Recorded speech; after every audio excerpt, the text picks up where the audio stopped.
राजकारणात दर मिनिटाला काहीतरी नवं घडतंय। बातमी कुणीही दे, पण खरी अपडेट मिळते फक्त राजकीय लाईव्हवर। भाजपमध्ये सध्या शांततेच्या आवरणाखाली अस्वस्थतेचं वादळ खुंगावतंय। एकेकाळी काँग्रेसमध्ये दरार असलेल्या जिल्हा मध्यवर्ती बँकेच्या उपाध्यक्षा जयश्रीताई पाटील आणि माजी शहर जिल्हाध्यक्ष पृथ्वीराज पाटील यांनी भाजपमध्ये प्रवेश करताच राजकीय समीकरणं बदलली होती। मात्र महापालिका निवडणुकीच्या तोंडावर जुने निष्ठावंत आणि नव्याने आलेले कार्यकर्ते यांच्यातील संघर्ष उफाळून आला। त्याची झळ थेट या दोन्ही नेत्यांच्या समर्थकांना बसत असल्याचं चित्र आहे। मनपा निवडणुकीत उमेदवारी मिळेल या आशेवर भाजपमध्ये आलेल्या अनेक माजी नगरसेवक व पदाधिकाऱ्यांच्या स्वप्नांना आता ग्रहण लागलं। उमेदवारी मिळणार की नाही या प्रश्नानं समर्थकांमध्ये घुसमट वाढते। काँग्रेसकडे परतीच्या वाटा चाचपडण्याची चर्चा जोर धरू लागली।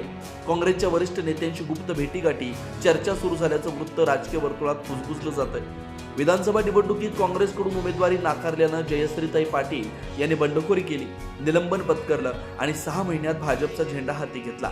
त्यांच्यासोबत माजी नगरसेवक, जिल्हा परिषद सदस्य, पंचायत समिती सदस्य, माजी सरपंचांचा मोठा लवाजमा भाजपमध्ये दाखल झाला। त्यानंतर पृथ्वीराज पाटील यांनीही समर्थकांसह भाजपमध्ये प्रवेश करत काँग्रेसची ताकद कमकुवत तर भाजपची बाजू भक्कम केली। महापालिका निवडणुकीपूर्वी झालेल्या या प्रवेशामुळे जयश्रीताई पाटील गटात उत्साहाचं वातावरण होतं। यंदा भाजपची उमेदवारी नक्की असा विश्वास अनेकांच्या मनात होता। पालकमंत्री चंद्रकांत दादा पाटील यांनी 2018 मधील नगरसेवकांना संधी देण्याची ग्वाही दिली होती। मात्र आमदार सुधीर गाडगीळ यांच्या नाराजीनंतर पुन्हा मेरिटचा मुद्दा पुढे आला आणि चित्र पालटलं।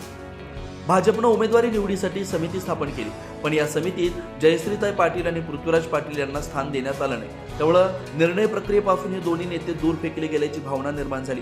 काँग्रेसमध्ये असताना उमेदवारी ठरवणारे नेते भाजपमध्ये दुय्यम ठरल्याचं चित्र स्पष्ट दिसू लागलं।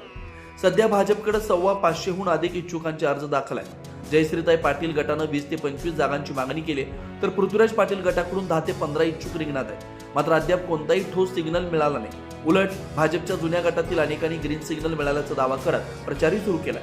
सांगली कुपवाड शहरातील प्रभागांमध्ये हा प्रकार प्रकर्षानं दिसून येतोय।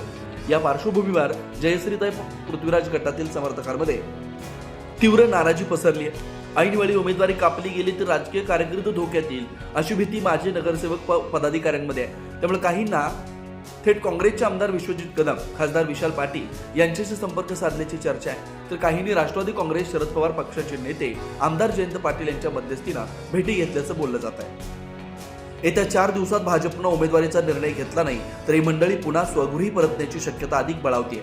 2 पक्षांचे अर्ज, एक राजकीय खेळी, भाजपकडे इच्छुकांची रांग लागल्यानं बंडखोरी टाळण्यासाठी शेवटच्या क्षणी उमेदवार यादी जाहीर करण्याची रणनीती आखली जात असल्याची शक्यता आहे। मात्र एबी फॉर्म न मिळाल्यास दुसऱ्या पक्षाची उमेदवारी किंवा अपक्ष म्हणून मैदानात उतरण्याची वेळ येणार याची जाणीव इच्छुकांना आहे। त्यामुळे अनेक काठावरचे इच्छुक भाजपसह दुसऱ्या पक्षाचा आणि अपक्ष असा त्रिसूत्री अर्ज भरण्याच्या तयारीत असल्याची चर्चा राजकीय वर्तुळात रंगली आहे। राजकीय घडामोडींचा सर्वात वेगवान अपडेट फक्त इथेच राजकीय लाईव्हवर। आमच्या YouTube चॅनलला लाईक, शेअर, सबस्क्राईब करा आणि रहा राजकारणाच्या रणभूमीवरील थेट नजरेत।